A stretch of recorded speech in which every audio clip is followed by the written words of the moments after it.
Hello student, तर काल आपण सिलेबस बघितला ह्यूमन ॲनाटॉमी आणि फिजिओलॉजीचा.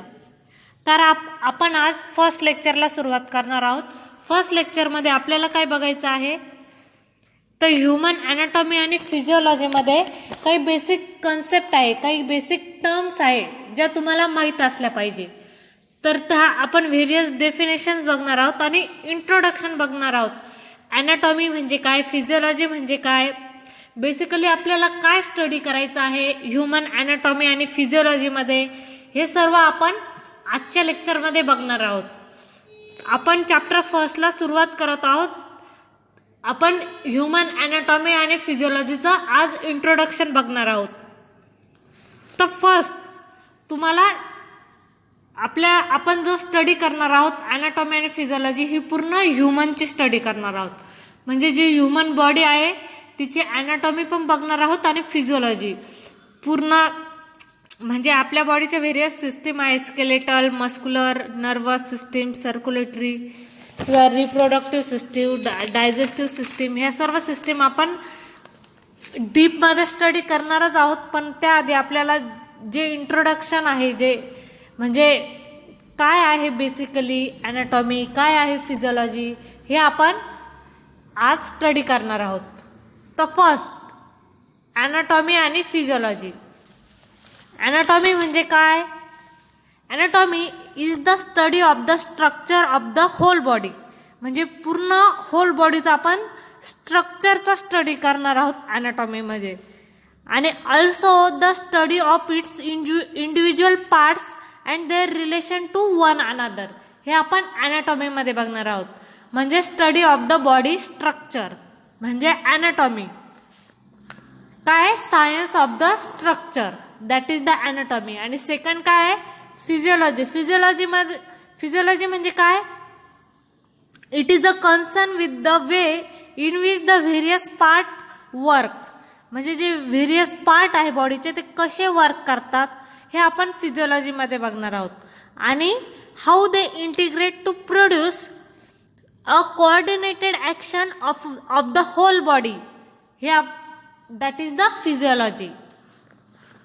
म्हणजे जे बॉडीचं फंक्शन आहे, जी कशी वर्क करते आपली बॉडी, जो एखादा ऑर्गन आहे किंवा एखादी सिस्टीम आहे ती कशी वर्क करते, हे आपण फिजिओलॉजीमध्ये स्टडी करणार आहोत. हे झालं बेसिक डेफिनेशन ऑफ ॲनाटॉमी आणि फिजिओलॉजीचे. त्यानंतर काही टर्म्स आहे ज्या रेग्युलरली यूज होतील, काही डेफिनेशन आहे ज्या यूज होतील आपल्या ह्यूमन ॲनाटॉमी आणि physiology, that is the HEP च्या लेक्चरमध्ये, त्या आपण बघणार आहोत. हिस्टॉलॉजी. हिस्टॉलॉजी म्हणजे काय? It is the study of the tissue. म्हणजे आपण जे टिश्यू आहे त्यांचा स्टडी करू तर त्याला आपण काय म्हणतो? हिस्टॉलॉजी.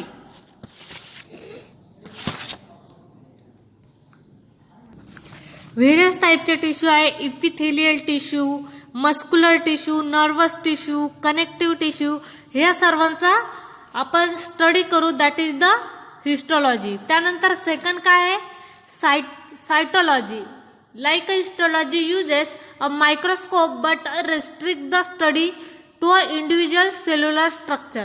म्हणजे इंडिव्हिज्युअल सेल्युलर स्ट्रक्चरचा आपण स्टडी केला तर त्याला काय म्हणतो आपण? सायटोलॉजी. नेक्स्ट काय आहे? पॅथॉलॉजी. पॅथॉलॉजी म्हणजे काय?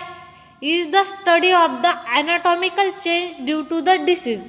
ॲनाटॉमी म्हणजे आपण काय बघितलं? म्हणजे स्ट्रक्चर, जे बॉडीचं स्ट्रक्चर आहे ते. जर बॉडीच्या स्ट्रक्चरमध्ये थोडासा आपण म्हणजे बॉडीचं स्ट्रक्चरचं आपण स्टडी करतो आणि त्यामध्ये थोडंसं चेंजेस झालाय due to a disease or any disorder, ते आपण चेक करतो, त्याला काय म्हणतो? पॅथॉलॉजी. हे झालं सब divisions of anatomy.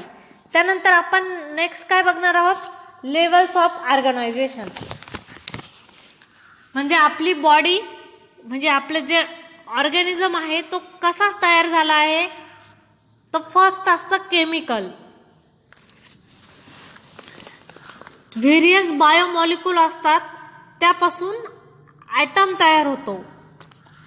Item atomic structure तयार झाल्यानंतर व्हेरियस ॲटम मिळून काय तयार होतं, तर मॉलिक्यूल तयार होतो. केमिकल हे सर्वात छोटं, त्यानंतर ॲटम पासून मॉलिक्यूल तयार होतो आणि व्हेरियस मॉलिक्यूल मिळून एक सेल्युलर स्ट्रक्चर तयार होतं, दॅट इज द सेल. आणि व्हेरियस सेल मिळून एक टिश्यू तयार होतो आणि खूप सारे टिश्यू मिळून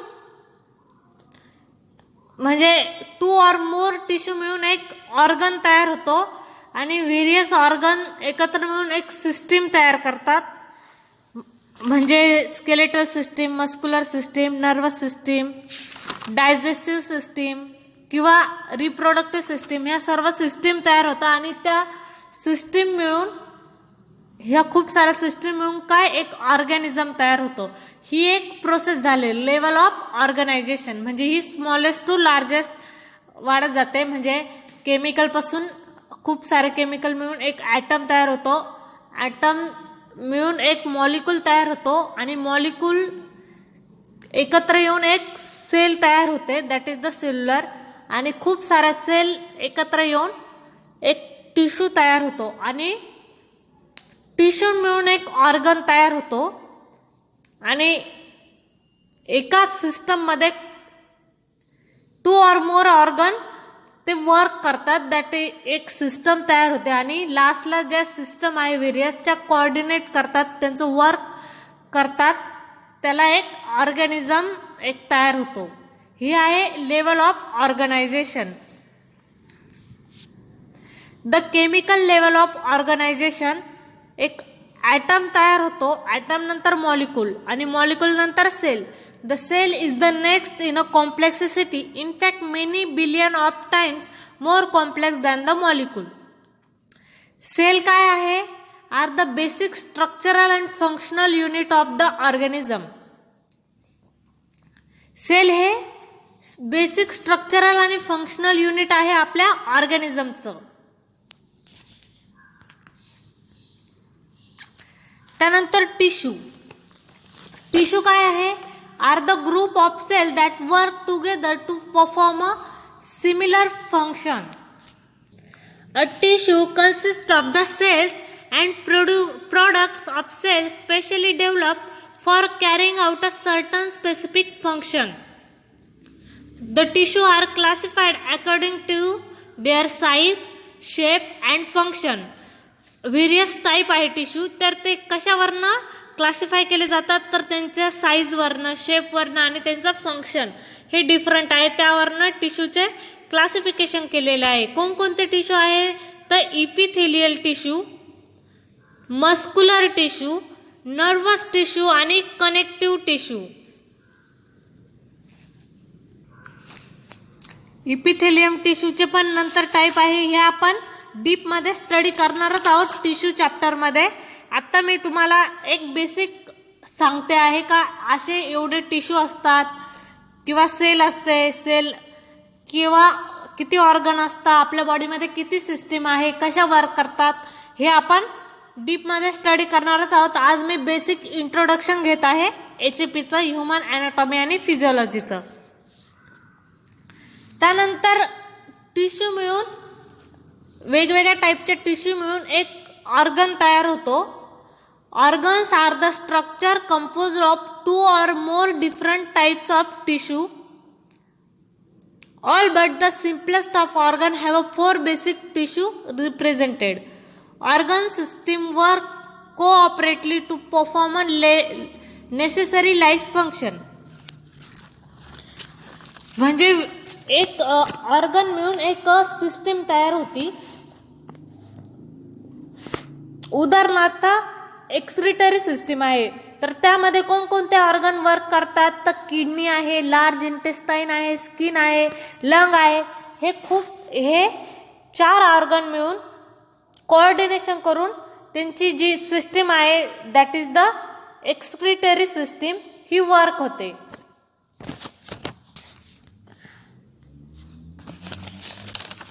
सिस्टम लेवल कोणकोणत्या सिस्टीम आहे, तर digestive system. It is a concern with the intake of food, it's a digestion and absorption. Digestive सिस्टीममध्ये काय होतं, तर आपण जे फूड इनटेक करतो त्याचं डायजेशन होणं आणि त्याचं ॲब्झॉर्प्शन होणं, that is the digestive system. Second one काय आहे, respiratory system.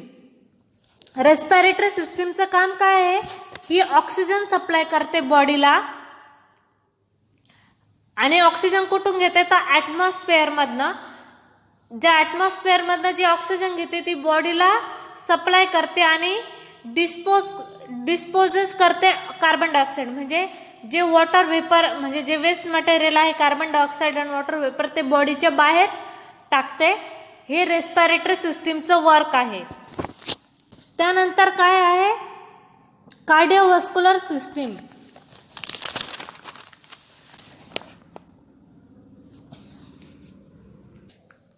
That is the circulatory system. It distributes the essential supply of oxygen and nutrient material to the all parts of the body and also remove waste product from the body.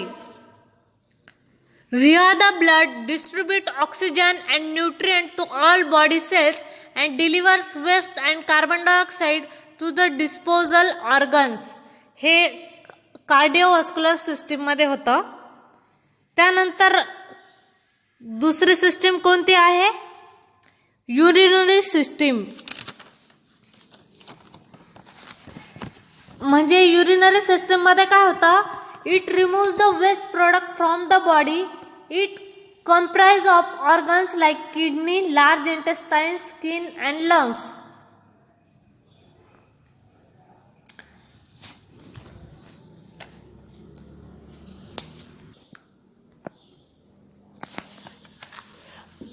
There is a 11 system that is in human body. First कोणते आहे, इंटरग्युमेंटरी system.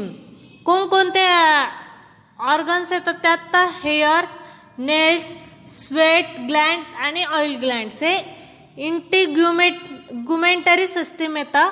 त्यानंतर second आहे skeletal system. Skeletal system काय आहे, आपलं जे Boney framework आहे, आपले जे बॉडीचे जे बोन आहे ते सपोर्टिंग स्ट्रक्चर म्हणून ॲक्ट करतात आणि प्रोटेक्ट करतात ऑर्गनला. That is the skeletal system. Skeletal सिस्टीमचं मेन फंक्शन काय आहे, तर ते प्रोटेक्ट करतात ऑर्गनला आणि सपोर्टिंग स्ट्रक्चर तयार करतात आपल्या बॉडीचं. त्यानंतर सेकंड काय आहे, muscular system. The muscle and tendons are attach to the bones. हे मसल आणि टेंडन्स कशाला अटॅच असतात, तर आपल्या बोन आहे त्याला. They help to give the body its a shape. Muscular system काय करते, जे आपल्या बॉडीला ती एक स्पेसिफिक शेप देते आणि पॉवर देते मूव्ह करण्याची. म्हणजे जे आपली मूवमेंट आहे, आपण जे मूव्ह करतो ऑल डायरेक्शनला, आपले हात हलवणं, पाय हलवणं किंवा मान हलवणं, हे सर्व आपले जो मस्क्युलर सिस्टीम आहे त्यामुळे होतं. म्हणजे मस्क्युलर सिस्टीम आपल्याला पॉवर देते टू मूव्ह करण्यासाठी. That is the muscular system. त्यानंतर काय आहे, एंडोक्राइन सिस्टीम. एंडोक्राइन सिस्टीम काय आहे, it produces a certain chemical substances through endocrine glands. This is chemical substance are term as a hormones and they regulate the body processes. That is the endocrine system. तर endocrine system मध्ये various gland आहे, त्या various gland various specific hormone secrete करतात आणि ते hormone आपल्या जे बॉडीच्या व्हेरियस प्रोसेस आहे ते रेग्युलेट करण्याचं काम करतात. That is the endocrine system. त्यानंतर आहे कार्डिओव्हास्क्युलर सिस्टीम.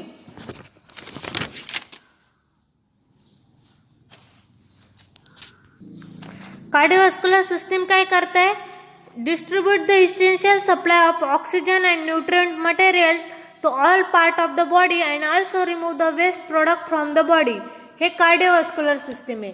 लिम्फेटिक सिस्टीम काय करते, तर लिम्फेटिक सिस्टीम म्हणजे काय, within the tissue space a fine capillary vessel known as a lymph capillary being which help to drain water and particles in the water from the interstitial space. Next आहे respiratory system. It supply oxygen to the body from the atmosphere and at the same time disposes of carbon dioxide and water vapor from the body. त्यानंतर आहे digestive system. It concern with the intake of food, its digestion and absorption. ही आहे digestive system. नंतर आहे nervous system. It serves to control and coordinate the function of the various part of the body. It also makes an individual kindly aware of the environment in which he lives. हे काम आहे nervous सिस्टीमचा. म्हणजे ती काय करते, various ती control आणि कोऑर्डिनेट करते आपल्या बॉडीचे function.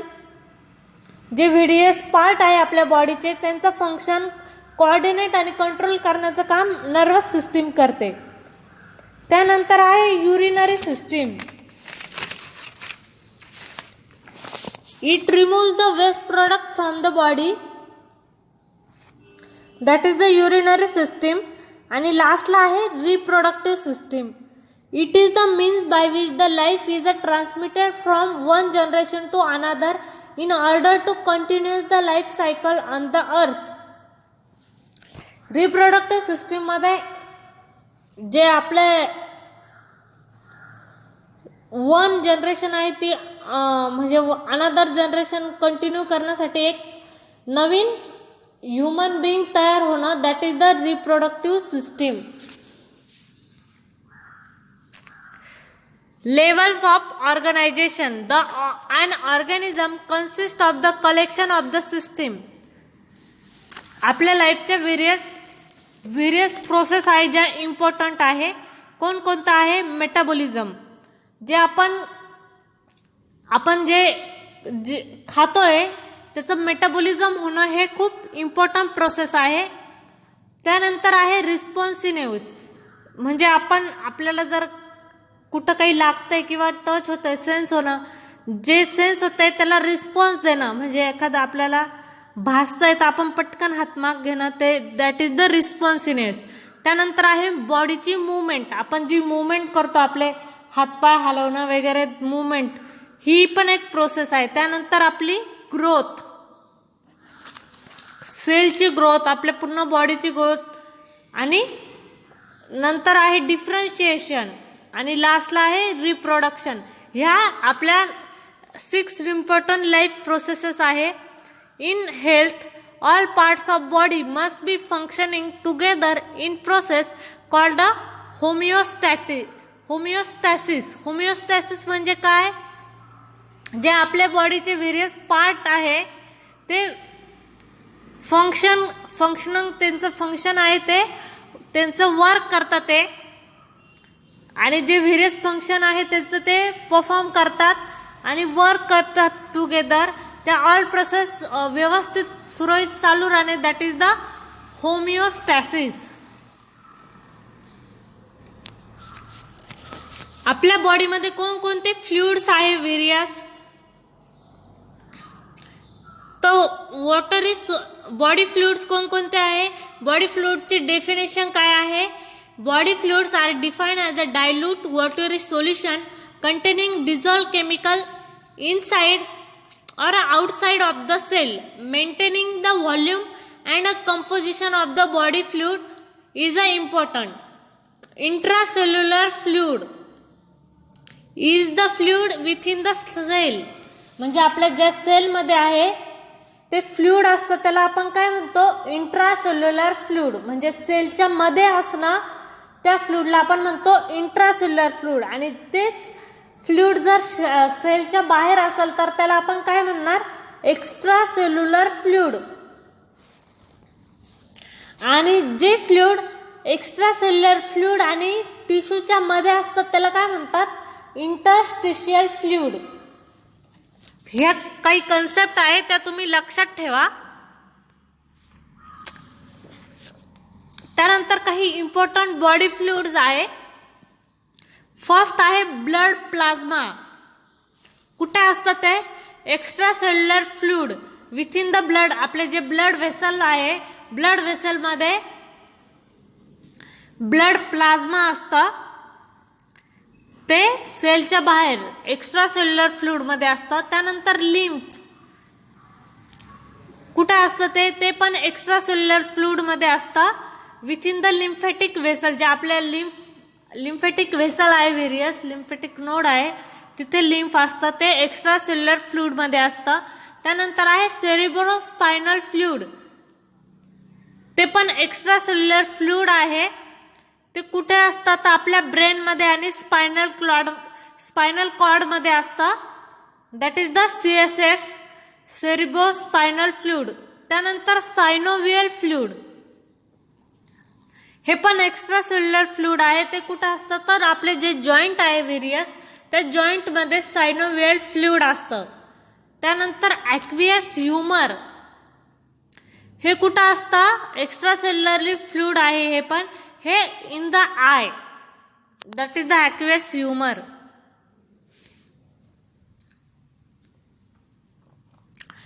Cellular function depend on the regulation of the composition of the interstitial fluid. Composition of the interstitial fluid changes as the substance move between plasma and interstitial fluid. Movement back and forth across the capillary wall provides the nutrient glucose, oxygen, ions to the tissue cell and remove waste, that is the carbon dioxide. जे आपल्या सेलचं जे function आहे ते कशावर depend असतं तर जे आपलं कंपोजिशन आहे इंटरस्टेशियल फ्लुइडचं त्यावर डिपेंड असतं. आणि इंटरस्टेशियल फ्लुइडचं जे कंपोजिशन आहे ते चेंज होत राहतं.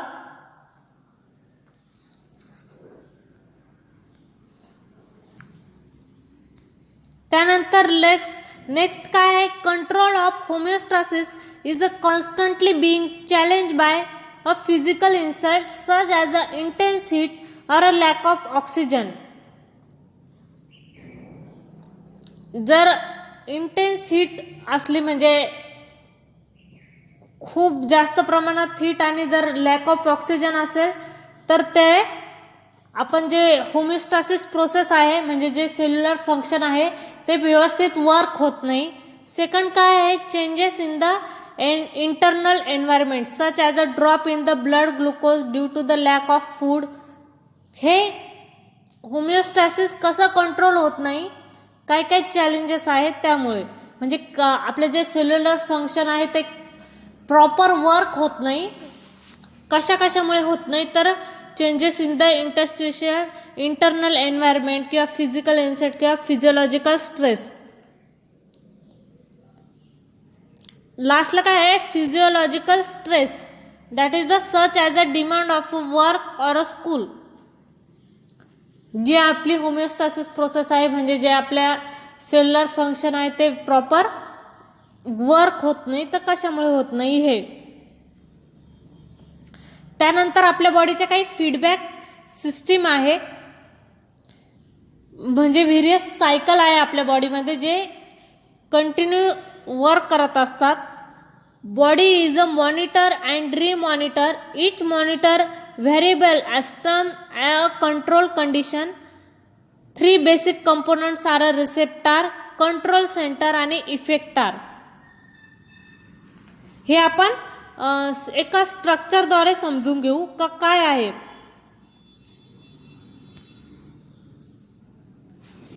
आपला कंट्रोल सेंटर काय आहे तर आपला ब्रेन. म्हणजे आपल्याला तुम्हाला स्टेप बाय स्टेप समजून सांगते. रिसेप्टर काय आहे, इफेक्टर काय आहे आणि बॅलन्स. ॲफरंट पाथवे काय, इफरंट पाथवे काय हे मी तुम्हाला समजून सांगते.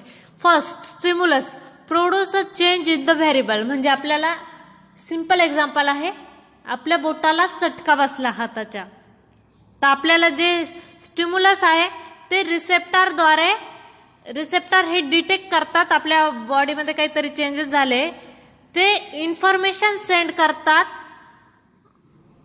ॲफरंट पाथवेनी टू द कंट्रोल सेंटर. म्हणजे आपल्या ब्रेनला ते जे आपली नर्वस सिस्टीम आहे, ज्या न्यूरॉन आहे त्याच्याद्वारे जे आपले जे रिस्पॉन्स आहे ते सेंड करतात कंट्रोल सेंटरला, दॅट इज द ॲफरंट पाथवे. आणि त्याच्या याला जो इफेक्टर आहे म्हणजे जो त्याला काहीतरी रिस्पॉन्स आहे ना ब्रेनकडनं, दॅट इज द कंट्रोल सेंटरवरनं, that is the information send along to efferent pathway to the effector cell, that is the effector. आणि response of a effector feeds a back to the reduce the effect of a stimulus. म्हणजे आपला हात पटकन मागे घेण्याला कोण सांगतो? आपला ब्रेन सांगतो, that is the control centre. That is the हा कोणता पाथवे आहे? इफरंट पाथवे, जो सिग्नल पाठवतो ब्रेनकडनं ते आपल्या हाताकडे की हात मागे घेणे. That is the response of the effector feeds back to the reduce the effector of the stimulus and return variable to the homeostatic level.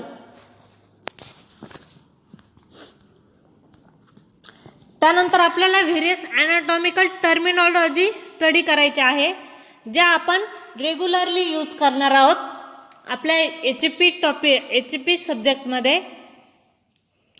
आपल्या बॉडीचं व्हेरियस पोझिशन आहे, that is the anatomical position, त्या आपण study करणार आहोत. In the anatomical position the subject stand erect, the facing of observe with the head level, the eye facing forward, feet flat on the floor directed forward, and the arms at the right side, palm up forward. Reference to this position. म्हणजे आपल्या बॉडीचं जे आहे, जी human body आपण दाखवतो, काही आपल्याला सांगायचं आहे का आपली सिस्टीम अशी आहे तशी आहे, पण मग ते सांगण्यासाठी आपली जे आपण यूज करतो जे पोझिशन ती अशी आहे.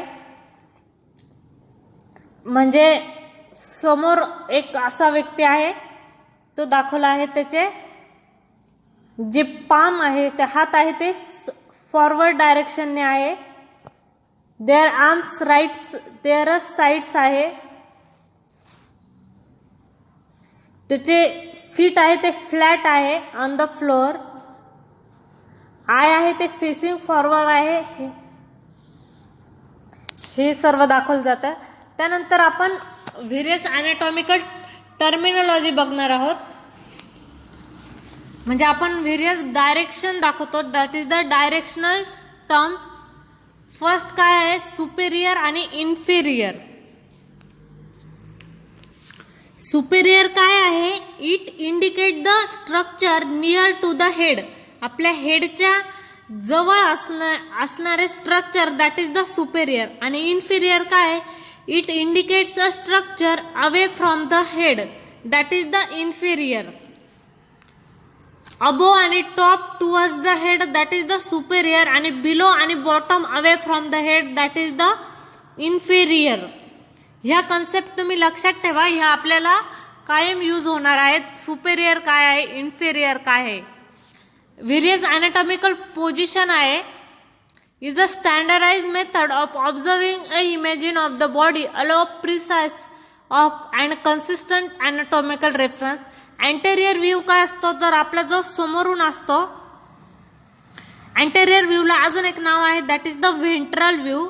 It indicates that the part of being described is a nearer to the front of the body. जे आपली फ्रंट दाखवतात, that is the anterior view. Posterior view काय आहे? That is the dorsal view. त्याला dorsal view असं पण म्हणतात. Dorsal view काय करतं? It indicates the part of being described is a nearer to the back of the body. आपल्या बॉडीचं जे पूर्ण बॅक आहे, that is हा आहे posterior view, that is the dorsal view. आणि लॅटरल व्ह्यू काय आहे? जे आपल्याला साईडनी दिसतं, that is the lateral view. इमेजेसमध्ये तुम्हाला समजतच असेल की कोणत्या व्ह्यूला काय म्हणायचं. हे तुम्ही लक्षात ठेवा. ह्या कन्सेप्ट आपल्याला नंतर यूज करायचे आहे. त्यानंतर अँटेरियर आणि व्हेंट्रल, मी आत्ता सांगितलं. अँटेरियर व्ह्यूला काय म्हणतात? तर व्हेंट्रल व्ह्यू. आणि ही describe nearest to the front of the body आणि पोस्टेरियर व्ह्यूला काय म्हणतात तर dorsal view. It indicate the part of being describe near to the back of the body, that is the posterior view.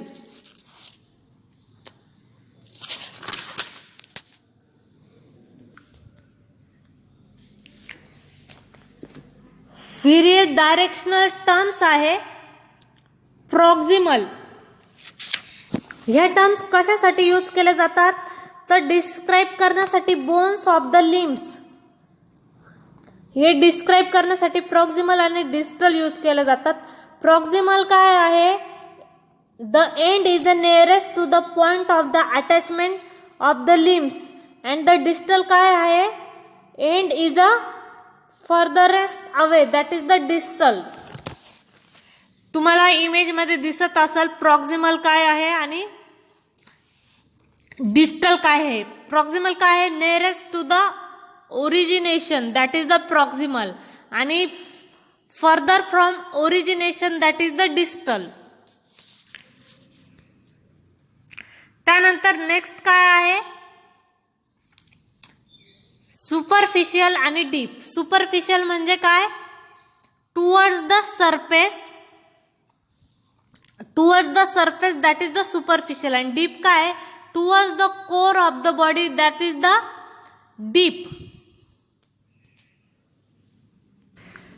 ह्या diagram मध्ये दाखवलं आहे जे सुपरफिशियल आहे ते टुवर्ड्स द सरफेस, आपल्या ज्या सरफेसचा आहे त्याला सुपरफिशियल म्हणतात. आणि जे डीप मध्ये आहे, जे मध्ये आहे, खोल मध्ये आहे, that is the towards the core of the body that is the deep. हे टर्म्स लक्षात ठेवा. त्यानंतर आहे व्हिसरल आणि परायटल.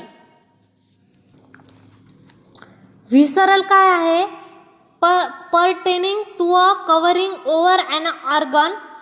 आणि parietal काय आहे, pertaining to a covering against the cavity of the wall that is the parietal.